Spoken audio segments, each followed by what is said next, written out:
The ASEAN summit just took place in Kuala Lumpur, Malaysia, a gathering of 10 Southeast Asian nations working together on trade, security and culture.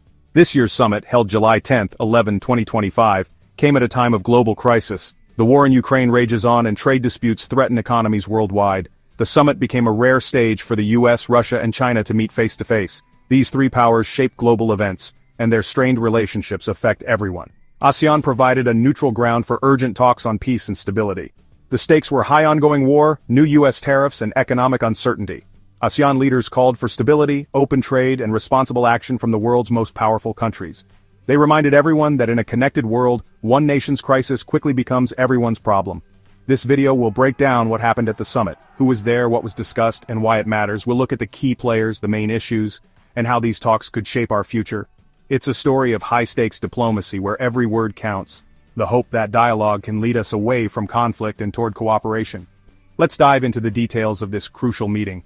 The world is watching. Can talking make a difference? The summit's spotlight was on three diplomats: U.S. Secretary of State Marco Rubio, Russia's Foreign Minister Sergey Lavrov, and China's Foreign Minister Wang Yi.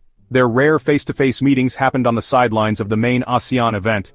With the US and Russia at odds over Ukraine and the US and China locked in rivalry, direct talks were urgent. These private, closed-door sessions allowed for frank exchanges, no media, just tough diplomacy. Rubio's mission: seek a path to peace in Ukraine and address US-China tensions.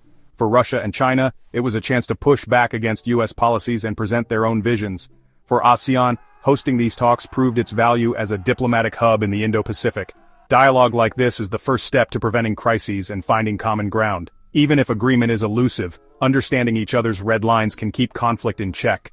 In a tense world, talking is the only way forward. The war in Ukraine dominated the US-Russia talks. Rubio and Lavrov met twice, searching for a new approach to peace. Rubio described the talks as exploring a different approach, a sign that old strategies have failed.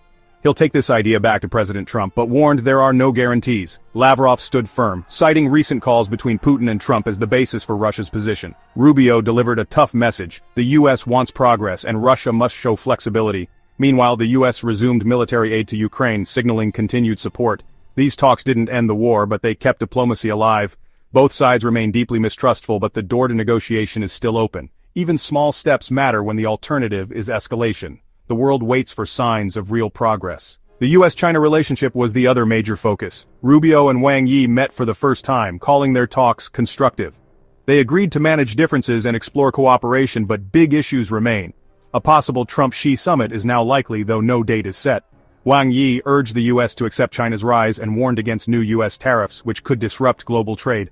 The US plans steep tariffs on goods from China, 8 ASEAN nations, Japan and South Korea, raising regional concerns. ASEAN called for fair, rules-based trade to avoid a damaging trade war. The EU warned that trade conflict could backfire, strengthening China instead of weakening it. Tensions flared as Rubio accused China of quietly aiding Russia in Ukraine. The US-China rivalry now links Europe's war to Asia's competition.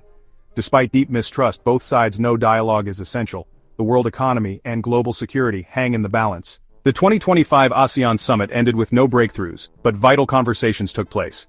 The summit proved that even in a divided world, dialogue is possible and necessary. Talks on Ukraine showed hope for new ideas, but also the hard reality of mistrust and war. US-China discussions revealed both the need for cooperation and the depth of their rivalry. ASEAN's call for stability and fair trade echoed the world's desire for peace and prosperity. Global challenges, war, trade, security, require global cooperation. The presence of leaders from Australia and the EU underscored the summit's worldwide impact. The main lesson: keep talking, even when solutions seem distant. Dialogue prevents silence, where fear and misunderstanding grow. The road to peace is long, but every conversation is a step forward. In Malaysia, the world's diplomats took that step, reminding us that hope begins with a single meeting.